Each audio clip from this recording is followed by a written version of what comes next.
அடுத்தபடியாக ஐக்கிய முஸ்லீம் முன்னேற்ற கழகத்தினுடைய மாநில தலைவர், முன்னாள் வக்ஃப் வாரிய தலைவர், மதிப்பிற்கும் மரியாதைக்கும் உரிய அண்ணன் சே ஹைதர் அலி சாஹிப் அவர்கள் கண்டன உரையாற்றுவார்கள்.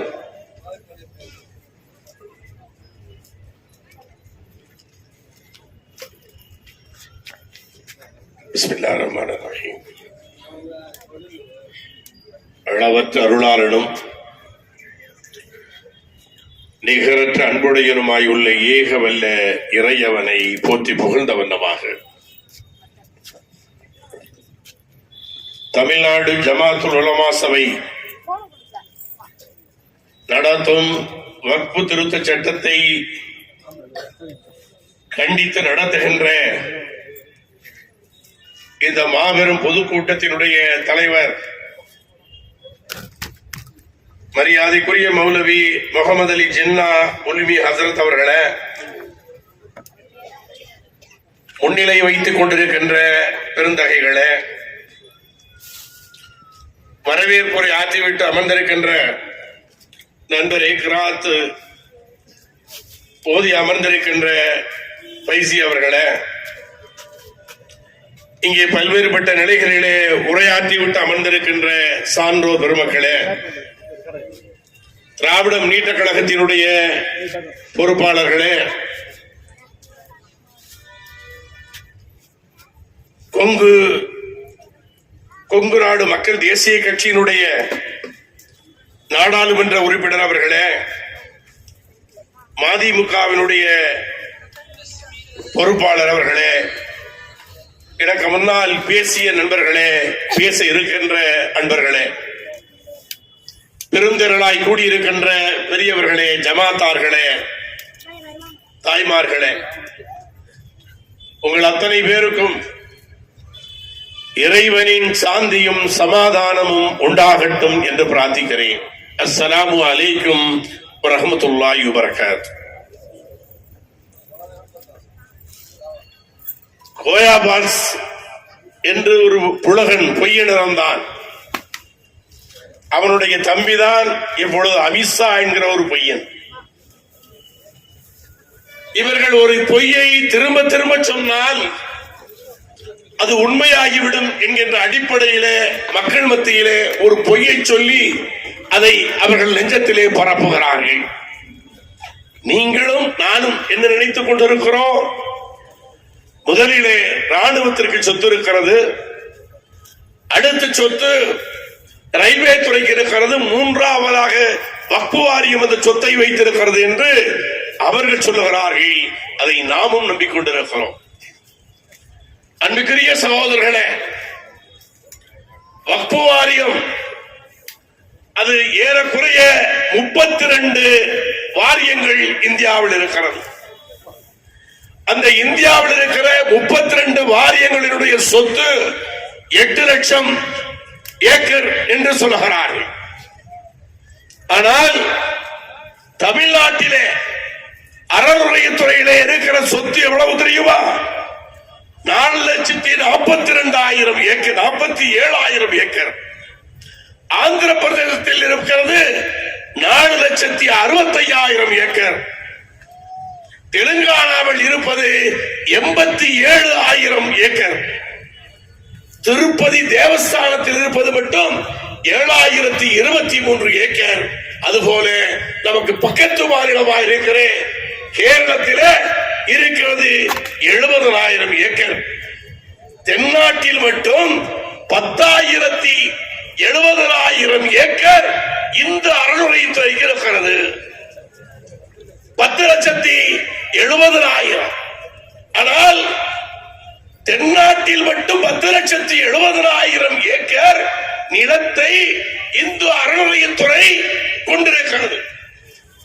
ஆனால் இவர்கள் என்ன சொல்லுகிறார்கள்? இந்தியாவிலேயே 3வது அதிக சொத்துக்களை வைத்திருப்பது வக்ஃப் வாரியம் என்கிற ஒரு தவறான கணக்கை அவர்கள் தந்திருக்கிறார்கள். இந்த கணக்கை நான் சொல்லவில்லை. ராஜ்யசபாவில் சட்ட வல்லுநர் கபில் சிபல் அவர்கள் அவர் பட்டியல் போடுகிறார். நீங்கள் ஏன் பொய் சொல்லுகிறீர்கள்? 32 வக்பிலே இருக்கிற சொத்து 8 லட்சம் ஏக்கர்.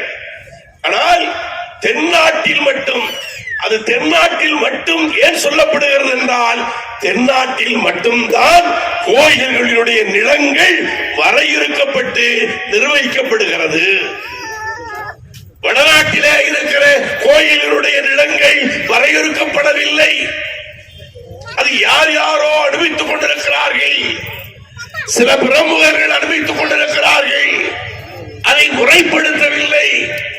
அப்படித்தான் இன்றைக்கு இவர்கள் 8 லட்சம் ஏக்கர் பெரியதா, 4 மாநிலங்களில் இருக்கிற 10,70,000 ஏக்கர் பெரியதா? அவர்கள் திரும்ப திரும்ப சொல்வதைத்தான் மரியாதைக்குரிய நாடாளுமன்ற உறுப்பினர் அவர்களும் இங்கே பதிவு செய்யும் பொழுது நான் இல்லை என்று சமிக்கை செய்தேன். அன்புக்குரிய சகோதரர்களே, இவர்கள் இந்த வக்பு சொத்து என்பது என்ன? வக்பு சொத்தை நம்முடைய மூதாதையர்கள் தந்திருக்கிறார்கள். நம்முடைய மூதாதையர்கள் மட்டுமல்ல, அரசர்கள் தந்திருக்கிறார்கள். முஸ்லிம் அரசர்கள் மட்டுமல்ல, இந்து அரசர்களும் தந்திருக்கிறார்கள். ராணி மங்கம்மாள் அவர்கள் வக்பு சொத்து தந்திருக்கிறார்கள். அப்படி பல சொத்துக்கள் அவர்கள் இந்து கோயில்களுக்கும் தந்திருக்கிறார்கள், முஸ்லிம்களுக்கும் தந்திருக்கிறார்கள். ஆட்சியாளர்கள் அப்படித்தான் இருப்பார்கள். மரியாதைக்குரிய அரசர் திப்பு சுல்தான் அவர்கள் இங்க இருக்கின்ற சங்கர வளத்திற்கு அவர் சொந்திருக்கிறார், பட்டயம் போட்டு சொத்துக்களை தந்திருக்கிறார்கள். அதே போல் அவுரங்கசீப் தந்திருக்கிறார். ஆனால் இவைகளை எல்லாம் மறைத்துவிட்டு இவர்களெல்லாம் எதுவும் செய்யாதது போன்று ஒரு மாய தோற்றத்தை இந்த கயவர்கள் செய்து கொண்டிருக்கிறார்கள். சொல்லுகிறார்கள், என்ன சொல்லுகிறார்கள்? நாங்கள் முஸ்லிம் பெண்களுக்கு உரிமை தருகிறோம். யார் தருவது? சொந்த பொண்டாட்டிக்கு சோறு கொடுக்க வக்கற்ற கபாதியை சொல்கிறார்கள். நாங்கள் முஸ்லிம் பெண்களுக்கு உரிமை தருகிறோம் என்று. மானம் கெட்டவர்களே, 2013 வக்பு சட்டம் திருத்தப்பட்ட போதே 2 பெண்கள் வக்பு வாரியத்திலே இருக்க வேண்டும் என்று சட்ட திருத்தம் செய்யப்பட்டிருக்கிறது. ஆனால் இவர்கள் என்ன சொல்கிறார்கள்? महिला मुस्लिम महिला को हम लोग ये देता हूं क्या यार? அடுத்து என்ன சொல்கிறார்? அதைத்தான் கபில் சிபல் கேட்டார். நீங்கள் முஸ்லிம் மகிழாவிற்கு தருவதை நிறுத்துங்கள். முஸ்லிம்கள் அவர்கள் சொத்தில் பெண்களுக்கு பங்கு இருக்கிறது. அதில் அவர் சொல்லுகிறார், அதிலையும் சமம் இல்லை. இந்துக்களிலே அந்த இந்து சட்ட பிரகாரம், சொத்து சட்டத்தின் பிரகாரம் பெண்களுக்கு சொத்தில் பங்கு இருக்கிறது. ஆனால் ஒரு தந்தையார் அவர் சொத்தை உயில் எழுதி வைத்து விட்டால், இந்துவாக இருந்தால் உயில் எழுதி வைத்து விட்டால் அந்த உயில் பிரகாரம் தான் தர வேண்டும். அவருடைய மகள் இருந்தால், மனைவி இருந்தால் அவர் யாருக்கும் தராமல் உயிரிலே மகனுக்கு மட்டும் எழுதி தந்திருந்தால் அது மகனுக்கு மட்டும்தான் போகும் என்பதுதான் இந்து சொத்துரிமை சட்டம். ஆனால் முஸ்லிம்களில் ஒருவர் இறந்து விடுகிறார், அவர் உயில் எழுத முடியுமா? முடியாது. ஒரு தன்னுடைய மகனுக்கோ தன்னுடைய மனைவிக்கோ அவர் உயிர் எழுத முடியாது. ஆனால் 1/3 பங்கை அவர் தானம் செய்ய முடியும். எம்பெருமானார் ஸல்லல்லாஹு அலைஹி வஸல்லம் அவர்கள் காலத்தில் அவரிடத்திலே ஒரு சஹாபி வருகிறார். யா ரசூலே, என்னுடைய சொத்துக்களை எல்லாம் நான் வக்ஃப் செய்ய விரும்புகிறேன், தானம் செய்ய விரும்புகிறேன் என்று சொல்லுகிறார். ரசூல் ஸல்லல்லாஹு அலைஹி வஸல்லம் சொல்லுகிறார்கள், இல்லை இல்லை, நீ உன்னுடைய சொத்துக்கள் அத்தனையும் தர முடியாது. இங்கே உலகத்தில் உன்னுடைய குழந்தைகளை கையேந்துகிறவர்களாக விட்டு செல்லாதே. அதற்கு பிறகு அவர் சொல்லுகிறார், பாதியை தருகிறேன். மறுக்கிறார்கள். பாதியை தருகிறேன் என்கிறார், மறுக்கிறார்கள். யாரிடத்தில் தருகிறேன் என்கிறார்? ரசூல் ஸல்லல்லாஹு அலைஹி வஸல்லம் அவர்களிடத்திலே கொண்டு வந்து இந்த சொத்துக்களை எல்லாம் எடுத்துக் கொள்ளுங்கள் என்று அவர் சொல்லுகிறார், மறுக்கிறார்கள். அதற்கு பிறகு 1/3 தருகிறேன் என்று சொன்ன பிறகு சொல்லுகிறார்கள், இதுவே அதிகம்தான், இருந்தாலும் பெற்றுக் கொள்கிறேன், அது பொது சொத்தாக என்று பெற்றுக் கொள்ளுகிறார்கள். ஆகவேதான் ஒரு முஸ்லிம் அவன் ஒருவருக்கு அதாவது தானம் செய்வதாக இருந்தாலும் அவனுடைய முழு சொத்தையும் தானம் செய்தாலும் செல்லாது. முழு சொத்தையும் தானம் செய்து அவன் எழுதி வைத்து விட்டு செத்தாலும் செல்லாது. 1/3 தான் தானமாக கொடுக்க முடியும். ஏனைய சொத்துக்களை அவர்கள் பிரித்து அவருடைய வாரிசுதாரர்களுக்கு கொடுக்க வேண்டும். இதுதான் இஸ்லாமிய சட்டம். 1450 ஆண்டுகளுக்கு முன்னாலே எங்களுக்கு ஏற்படுத்திய சட்டம் ஒன்று தெரியுமா? இந்தியாவிலே பெண்களுக்கு சொத்து உரிமை இல்லை என்று இருந்தது. எதுவரை? 1960 தந்தை பெரியார் செங்கல்பட்டு மாநாட்டிலே பெண்களுக்கு சொத்துரிமை தர வேண்டும் என்று தீர்மானத்தை போடுகிறார். அதன் அடிப்படையிலே 60 ஆண்டுகள் கழித்து 1989 கலைஞர் அவர்கள் பெண்களுக்கு சொத்துரிமையை அவர் சட்டமாக்குகிறார். அதற்கு பிறகுதான் இந்தியாவிலேயே பெண்களுக்கு சொத்துரிமை தரப்பட்டது. முன்னணி தமிழகம்லா அறிவு கட்டவர்களே தெரிந்து கொள்ளுங்கள். எங்களுக்கு பாடம் விளக்கிறார்கள், சொல்லுகிறார்கள். இந்த வக்ஃபு சொத்து, இந்த வக்ஃபு சொத்திலே அவர்கள் இந்த வக்ஃபு சொத்து என்பதை தீர்மானிப்பது யாரு? அவர்கள் சொல்லுகிறார்கள், அவர்கள் வக்ஃபு சொத்து என்று சொன்னால் அது வக்ஃபு சொத்தாகிவிடும். முட்டாள்களே, வக்ஃபு சொத்தை தீர்மானிப்பவர்களே அரசில் இருக்கின்ற சர்வே கமிஷனர். அவர்தான் இது வக்ஃபு சொத்து, இது தேவாலயத்தின் சொத்து என்று வகைப்படுத்தி அவர்தான் பட்டியல் போட்டு தந்த பிறகுதான் அது வக்ஃபு சொத்தாகவே தவிர நீங்கள் நினைப்பது போல் நான் போய் இது வக்ஃபு சொத்து என்றால் அது வக்ஃபு சொத்து ஆகிவிடாது. வக்ஃபு சொத்தை தீர்மானிப்பவர்கள் இவர் பேசுகிறார். கபில் சிபில் பேசும்போது மதுரைக்கார அம்மா ஒருத்தர் ஊர்கா மாமி ஒண்ணு இருக்கு பாத்தீங்களா, அது எந்திரிச்சு சொல்லுது, இங்க தேவஸ்தானம் போர்டெல்லாம் இப்ப திருப்பதி தேவஸ்தானம் போர்டு அது கவர்மெண்டினுடைய அண்டர்ல வருது. முண்டம் வக்ஃபோர்டு மட்டும் அம்மா அண்டர்ல வருது, இதுவும் அதனால வருது. எதுல வருது? வக்ஃபோர்டை தீர்மானிக்கிறது யாரு? வக்ஃபோர்டுல மெம்பர்கள் இருக்கட்டும் என்று தீர்மானிப்பது யாரு? பாராளுமன்றத்தில் இயற்றிய சட்டங்களின் மூலமாகத்தான் வக்ஃபு வாரியம் நடைமுறைப்படுத்தப்படுகிறது. புரிஞ்சுக்கணும். என்னமோ இங்க இருக்கிற ஒருத்தர் ஒரு மௌலானா நான் தான் அந்த வக்ஃபோர்டு, நான் தான் இங்க இருப்பேன், எனக்கு வேண்டிய ஆளெல்லாம் போட்டுருவேன் அப்படின்னு போய் சொன்னா அப்படி வச்சுக்குவாங்களா? போர்டை தீர்மானிப்பது அரசு. இருக்கிற பாராளுமன்ற உறுப்பினர்கள் 20 இருக்க வேண்டும். அவர் முஸ்லிம் பாராளுமன்ற உறுப்பினர்களிலே தேர்வு வைத்து அதிலே 20 தேர்வு செய்யப்படுவார்கள். சட்டமன்ற உறுப்பினர்கள் 20 இருக்க வேண்டும். முஸ்லிம் சட்டமன்ற உறுப்பினர்களே தேர்வு செய்து 20 வைப்பார்கள். வழக்கறிஞர்கள் 20 இருக்க வேண்டும். புத்தவழிகள் 20 இருக்க வேண்டும். எல்லாம் தேர்வு முறையிலே தான் நியமிக்கப்படும். அரசு நியமிப்பது யார் தெரியுமா?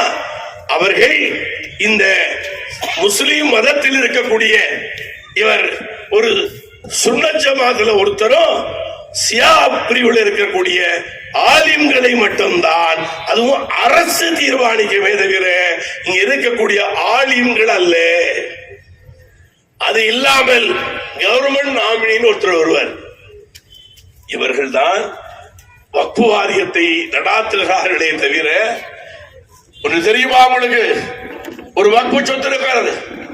இங்க இருக்கிற வக்ஃபு சொத்தில் அங்கே வாடகைக்கு ஒருத்தர் விட வேண்டும் என்றால் 11 மாதத்திற்குத்தான் அந்த வக்குல இருக்கக்கூடிய முத்தவள்ளியால் விட முடியும். விடணும். 3 வருடம் விடுவதாக இருந்தால் வாரியத்தில் போய் கோரிக்கை வைத்து வாரியம் தீர்மானிக்கும் இவருக்கு கொடுக்கலாமா இல்லையான்னு. கல்வி நிலையங்கள் நடத்த வேறு இது நடத்துவதற்காக 30 வருடத்திற்கு மேல் அனுமதி வேண்டும் என்றால் அரசிடத்திலே போய் வாரியம் சொல்லி அரசுதான் அனுமதி தர வேண்டுமே தவிர அது வாரியமும் தர முடியாது என்பதை இந்த மூடர்களுக்கு நாம் சொல்லிக் கொள்வோம். வக்ஃப் வாரியம் என்னவோ இங்கே முஸ்லிம்கள் எல்லாம் ஆக்கிரமித்து வைத்திருக்கிறார்கள். நான் வாரிய தலைவராக இருக்கும் பொழுது ஐஸ் ஹவுஸ்ல ஒரு 23 கிரவுண்ட் இடத்தை கைப்பற்றினோம். அது ஒரு முஸ்லிம் இடத்திலே அல்ல. இங்கே சென்னை போரூர் என்கிற பகுதியில் ராமச்சந்திரா ஹாஸ்பிட்டலுக்கு தெரியுமா உங்களுக்கு? அந்த பகுதியிலே 51 ஏக்கரை ஒரு இந்து பிரமுகர் தான் வைத்திருந்தார். அவர் மீது வழக்கு போட்டு உச்ச நீதிமன்றத்தில் சென்று அதற்குரிய டாக்குமெண்ட்களை கொடுங்கள் என்று கேட்டு அவரிடத்தில் இல்லாத காரணத்தாலே அவர் வழக்கை வாபஸ் வாங்கி ஓடிவிட்டார். என்னன்னு சொல்றாங்க, வக்ஃப் வாரியத்துல நீங்க போனால் வாரியம் முடிவு பண்ணும், அப்படி இல்லை என்றால் ட்ரிபியூனல் தான் முடிவு செய்யும், அதுக்கு மேல எங்கேயுமே போக முடியாது. என்னென்னலாம் கதை கட்டுறானுங்க பாருங்க. இவனுங்க ட்ரிபியூனல் யாரு ட்ரிபியூனல் இருக்கா? யாரு ட்ரிபியூனல் இருக்கா? ட்ரிபியூனல் நீதிபதி யார் தெரியுமா? அரசாங்கத்துக்கு நீதிமன்றம் ஒரு செஷன்ஸ் நீதிபதியை தருவார்கள். இன்னொருவர் யாரு? ஒரு டிஆர்ஓ. அவர் ட்ரிபியூனலுடைய சூரிகள் 3 பேர். ஒரு டிஆர்ஓ, அரசால் பரிந்துரைக்கப்பட்ட நீதிமன்றத்தால் வழங்கப்பட்ட ஒரு நீதிபதி, இஸ்லாமிய சட்டம் தெரிந்த ஒரு வழக்கறிஞர். இந்த 3 பேரும் தான் அந்த ட்ரிபியூனல்களில் இருந்து தீர்மானிப்பவர்கள். அவர்கள் அந்த ட்ரிபியூனல்ல பிரச்சனை ஆயிருச்சு, நீதி இல்லை அப்படின்னு ஒருத்தர் நினைத்தால் அவர் சிஆர்பி மூலியமாக நேராக உயர் நீதிமன்றம் சென்று விடலாம். இந்த வக்ஃபோர்டுல நான் இருக்கும்போது எடுத்தேன்னு சொன்ன பாத்தீங்களா, அந்த இடத்தை எடுத்த உடனே ஒரு குடியிருக்கிற வீடு இருந்துச்சு. அதுல அப்ப அந்த குடியிருக்கிற வீட்டுல உள்ள அந்த அம்மா சொன்னாங்க, இதை மட்டும் எங்களுக்கு கொஞ்ச நாளைக்கு விட்டுருங்க. அப்படிங்கும் போது அதிகாரிகள் ஒத்துக்கல. எனக்கு தொலைபேசியில் தொடர்பு கொண்டாங்க, குடியிருக்கிற வீட்டை கிடைக்காதீங்கப்பா, 3 மாசம் டைம் கொடுத்து விட்டுருங்கன்னு சொன்னோம். 3 மாசம் அவங்களுக்கு டைம் கொடுத்தோம். அவர் என்ன செஞ்சாரு? உயர் நீதிமன்றத்துக்கு போயிட்டார். உயர் நீதிமன்றத்தில் போய் இந்த இடம் அவருடையது என்று கேட்கும் போது இது வக்ஃபு இடம் என்று உயர் நீதிமன்றம் வக்ஃபு வாரியத்திற்கு அது தீர்ப்பு சொல்லிய பிறகு அவர் உச்ச நீதிமன்றம் செல்லுகிறார். அவர் உச்ச நீதிமன்றத்திலே சென்று யாரை வைக்கிறார்? வாஜ்பாய் ஆட்சி காலத்திலே சொலிசிட்டராக இருந்தாரே சொலிப் சொராப்ஜி, அவரை அவர் வழக்கறிஞராக வைக்கிறார். நாம யார் அனுப்பணும் தெரியுமா? சென்னையில இருந்து இன்றைக்கு நீதியரசராக பதவி ஏற்றிருக்கிற மரியாதைக்குரிய லட்சுமி நாராயணன் அவர்களை நாம் வழக்கறிஞர்களாக இங்கே அனுப்பி அந்த உச்ச நீதிமன்றத்திலே போய் இது வக்ஃபு சொத்து தான் என்று தீர்மானித்து திரும்பி வந்தது. அப்படி என்றால் ஒரு சொத்தை ட்ரிபியூனலிலே போய் அது இல்லை என்று சொன்னால் அதற்கு பிறகு உயர் நீதிமன்றம் போக முடியும். அந்த உயர் நீதிமன்றத்திற்கையும் அவர்களுக்கு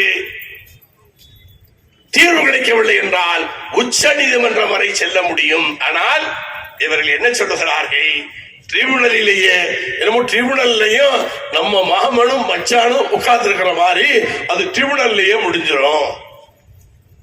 அப்ப ட்ரிபியூனல்லையே கூட அரசால் நியமிக்கப்படுகிறவர்கள், வக்ஃபு வாரியத்தால் நியமிக்கப்படுகிறவர்கள் அல்ல, நீதிமன்றத்தால் நியமிக்கப்படுகிறவர்கள். இவர்கள் என்ன சொல்ல வருகிறார்கள்? அது மட்டும் இல்ல, இந்த வழக்கிலே பல குளறுபடிகளை இவர்கள் செய்கிறார்கள். இவர்கள் பல குளறுபடிகளை இவர்கள் செய்திருக்கிறார்கள். என்ன செய்திருக்கிறார்களே, இந்த அதாவது இப்ப நமக்கு ஒண்ணு தெரியும், நாம தமிழக அரசு 10 சட்டங்களை யாருக்கு அனுப்புது? இங்க ஒரு அல்சேஷனை வச்சிருக்கிறாங்க, ரவின்னு ஒரு அல்சேஷன், அதுக்கு அனுப்புது. அது யாரு? திராவிட முன்னேற்ற கழக ஆட்சிக்கு வந்த பிறகு மட்டுமல்ல, இப்ப கூட்டு சேர்ந்திருக்கிறார்களே அவள் சேர்ந்து அனுப்புனது 2. எடப்பாடியார் ஆட்சி காலத்திலே அவர்களும் அனுப்பிய 2. ஒன்று, அவர்கள் மதிக்கிறோம் என்று சொல்லுகிறார்களே, எங்க தங்க தலைவி என்று சொல்லுகிறார்களே, அந்த தங்க தலைவியின் பெயரால் உள்ள ஒரு பல்கலைக்கழகத்திற்கு பெயரை யாரு? ரவி அனுமதிக்கவில்லை. எத்தனை வருடங்களாக உச்சநீதிமன்றம் போன பிறகு உச்சநீதிமன்றம் இன்றைக்கு தீர்வு செய்துவிட்டு என்ன சொல்லுகிறது? காலக்கெடு வேண்டும். உச்சநீதிமன்றம் சொல்லுகிறது, எந்த ஒரு தீர்மானத்தை அனுப்பினாலும் காலக்கெடு வேண்டும். யாருக்கு? ஆளுநருக்கு மட்டுமல்ல, இந்திய நாட்டினுடைய ஜனாதிபதிக்கும் கூட காலக்கெடுவை உச்சநீதிமன்றம் நியமித்திருக்கிறது. ஆனால் இவர்கள் இந்த வக்பு சட்டத்திலே என்ன சொல்லுகிறார்கள்? தேவையெனில், யாருக்கு தேவை? வக்பு வாரிய சொத்து அதானிக்கும் அம்பானிக்கும் தேவையெனில் இவர்கள் எடுத்துக் கொள்வார்களாம். அப்ப அந்த தேவை என்பதை யார் தீர்மானிப்பது? அதற்கு ஒரு தெளிவு இல்லை. அடுத்து சொல்லுகிறார்கள், தற்காலிகமாக வக்பு வாரியத்தை கலைக்கிறார்கள். தற்காலிகமாக எப்ப மீண்டும் அமைப்பார்கள் தெரியாது. அதைத்தான் இன்றைக்கு உயர் நீதிமன்றமும் உச்ச நீதிமன்றங்களும் இன்றைக்கு தீர்மானித்திருக்கின்றன. அன்பு சகோதரர்களே, பல்வேறுபட்ட வழக்குகளிலே இன்றைக்கு பல ஜட்ஜ்மெண்டுகள், தீர்ப்புகள் நம்மிடத்திலே இருக்கிறது. கேசவானந்த பாரதி என்பவர் கேரள அரசுக்கு எதிராக கடந்த 1973ஆம் ஆண்டு தொடர்ந்த வழக்கில் உச்ச நீதிமன்றம் சொல்லுகிறது, அடிப்படை அமைப்புகளுக்கு தீங்கு விளைவிக்கும் சட்டங்களை பின்பற்ற முடியாது. இது எப்படிப்பட்ட சட்டம்? நீதிமன்றத்தில் போய் நீதிபதிகள் முகத்தில் தூக்கி எறிய போகிறார்கள், செருப்படி வாங்கிட்டு திரும்ப போகிறார்கள். நாங்கள் ரஞ்சன் கோகாயையும் பார்த்தவர்கள், உங்க ஊர் சதாசிவத்தையும் பார்த்தவர்கள், ஆளுநர் பதவிக்காக எதையும் தியாகம் பண்ணுகிற மாமா வேலை செய்கிற சதாசிவம் போன்றவர்களுக்கு சோலிப் சுராப்தியுடைய வழக்கில என்னாச்சு?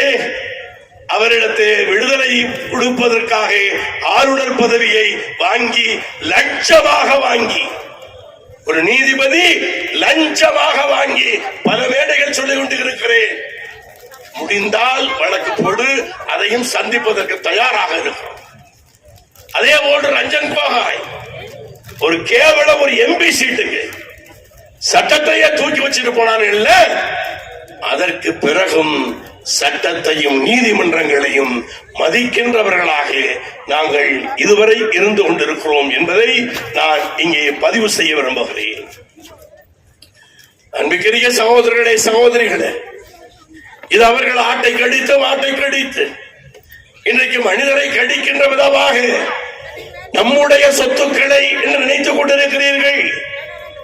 அவன் RSS பத்திரிகையிலே அவன் கிறிஸ்தவர்களுடைய கத்தோலிக்க கிறிஸ்தவர்கள் இத்தனை கோடி சொத்துக்கள் வைத்திருக்கிறார்கள் என்று அவன் அங்கே போட்டால், ராகுல் காந்தி நாடாளுமன்றத்திலே எழுந்து இவர்கள் முஸ்லிம்களை மட்டும் கை வைக்க போவதில்லை, அடுத்து எங்கே வருகிறார்கள் என்று பாருங்கள் என்று அவர் சொல்லி சுட்டிக்காட்டிய 5 நிமிடங்களில் அந்த வெப்சைட்டில் இருந்து அந்த செய்தி நீக்கப்படுகிறது. அது மட்டும் தெரியுமா, இங்க இருக்கக்கூடிய திருப்பதி தேவஸ்தானத்தில் அங்கே அதிகாரம் பண்ணுகிற பதவிகள் அல்ல, இந்த லட்டு செய்கிற வேளையில் இங்க இருக்கிற நாடாளுமன்ற உறுப்பினர்களோ சட்டமன்ற உறுப்பினர்களோ சார்ந்த சமுதாயத்தை சார்ந்தவர்கள் செய்ய முடியாது. லட்டு செய்வதிலே இருந்து புளியோதரை கிண்டுவது வரை வைணவர்கள் தான் செய்ய வேண்டும் என்பது நியதி. ஆனால் வக்ஃபு சொத்தை நிர்வாகம் பண்ணுவதற்கு முஸ்லிம் அல்லாதவர்கள் இருந்தால்தான் அது நேர்மையாக இருக்குமா, முஸ்லிம் இருந்தால் அது நேர்மையாக இருக்காதா? அப்படி சொல்லி 2 பிரதிநிதிகளை வைக்கிறோம் என்று சொல்லுகிறார்கள். அன்றைக்குரிய சகோதரர்களே, சிதம்பரம் நடராஜர் கோயில் உங்களுக்கு தெரியும், தீட்சிதர்கள் தான் அதை நிர்ணயிக்க வேண்டும் என்று அடம் பிடித்து வைத்துக் கொண்டிருக்கிறார்கள். அந்த நடராஜ கோயிலை கட்டியவர்கள் யார்? தீட்சிதர்களா? இல்லை, சேர சோழ பாண்டியர்கள், விஜயநகரத்து மன்னர்கள். அவர்கள்தான் நடராஜர் கோயிலை உருவாக்கியவர்கள். ஆனால் அதை இன்றைக்கு வைத்திருப்பவர்கள் தீட்சிதர்கள் மட்டும்தான். இந்துக்களிலேயே தலித்தை போடுவார்களா? கேட்கவில்லை. உயர்ந்த நீங்கள் ஏற்றுக்கொள்ளுகிற அந்த தீட்சிதர்களை அல்லாத வேறு ஜாதியை போடுவதற்கு நீங்கள் தயாராக இல்லை. ஆனால் எங்க வீட்டில் வந்து எங்க சொத்தை முஸ்லிம்கள் அல்லாதவர்கள் நிர்ணயிப்பார்கள் என்று இங்கே சொல்லுகிறார்கள். என்னவெல்லாம் என் சொத்து, நான் யாருக்கு வேண்டுமானால் கொடுக்கலாம். இங்க இருக்கிற நாடாளுமன்ற உறுப்பினர் அவருடைய சொத்தை ஒரு வக்ஃபுக்கு கொடுக்கலாம், அது அவருடைய விருப்பம். சட்டமன்ற உறுப்பினர் ஒரு தேவாலயத்துக்கு கொடுக்கலாம், அது அவருடைய விருப்பம். இந்த புதிய சட்டத்தில் முஸ்லிம் அல்லாதவர்கள் சொத்தை தானமாக கொடுக்க முடியாது என்பது மட்டுமல்ல, ஒருவர் இஸ்லாத்தை ஏற்றுக்கொண்ட பிறகு அவர்கள் 5 வருடம் முஸ்லிமாக இருந்தால் 5 வருடத்திற்கு பிறகுதான் அவருடைய சொத்தை வக்ஃபு செய்ய முடியும். இது எனக்கு கேளத்தனமா இல்ல, இது கேளத்தனமா இருக்கா இல்லை எனக்கு புரிய மாட்டேங்குது. அறிவோடு எழுதுகிறார்களா? எல்லாம் சொன்ன பிறகு கூட அவர் கபேஷ் இவ்வளவு அழகாக தெளிவாக 1 நிமிஷம் கொடுங்க 1 நிமிஷம் கொடுங்கன்னு கேட்டு கேட்டு பேசுறாரு. அங்கே சிறுபான்மை நலத்துறை அமைச்சர் அது பதில் தர்றாரு. அதுக்கு பிறகு மாமி எந்திரிச்சு பதில் தர்றாங்க. எடுத்து அப்படியே அடிச்சாரு, வாயையும் மூடிக்கிட்டு அப்படியே பண்ணிட்டான். அங்கே ஒன்றுமே இல்லாத சூழ்நிலையில் இன்றைக்கு முஸ்லிம் பெண்களை பாதுகாப்பதற்காக ஒரு சட்டத்தை கொண்டு வந்தாங்க. உங்களுக்கு தெரியுமா? முத்தலாக். இன்றைக்கு என்னுடைய நண்பர் ஒருத்தர் பாம்பாயில வழக்கறிஞராக இருக்கிறார். அவர்கிட்ட இந்த ஹிந்து பர்சன், அந்த ஹிந்து சொத்து விஷயங்கள் பேசிட்டு இருந்தேன். அப்ப சொன்னாரு, இதர் பாய் आपको क्या मालूम है முத்தலாக் हुआ था ना? முத்தலாக் தடை சட்டத்தை கொண்டு வந்தான்ல, யாருக்காக? பெண்களுக்காக, பெண்களை பாதுகாக்கணும்னு. இப்ப என்ன நடக்குது தெரியுமா? முத்தலாக் கொடுத்தா உள்ள முடிச்சு போட்டுருவேன். அதனால இப்ப தலாக்கே கொடுக்காமல் அவன் வேற திருமணம் பண்ணிட்டு போயிடுறான். இப்ப பெண்ணு சபர் பண்ணிட்டு உட்கார்ந்துருக்கிறான், அவன் திருமணம் பண்ண முடியாது. மோடி என்ன நினைக்கிறாங்கன்னா, அவர் மனைவி படுகிற கஷ்டத்தை முஸ்லிம் பெண்களும் பரணும் நினைக்கிறார். அவர் அப்படி நினைக்கிறார். அவர் அதான் அமித்ஷா சொல்லி, அரே யார் मेरा बीवी बहुत तकलीफ उठा रहे यार, ऐसा तकलीफ तो मुसलमान को औरत को भी उठा रहा यार, छोड़ना मत। ऐसा वो बताने के बाद ये बेवकूफ भी ऐसा बना के इधर लेके आ रहे, क्या करूंगा यार। யார் யாரை பார்த்து பரிதாபப்படுவது? முஸ்லிம்களை பார்த்து பரிதாபப்படுகிறவர்கள் யார்? ஓடாய் கூட்டமா?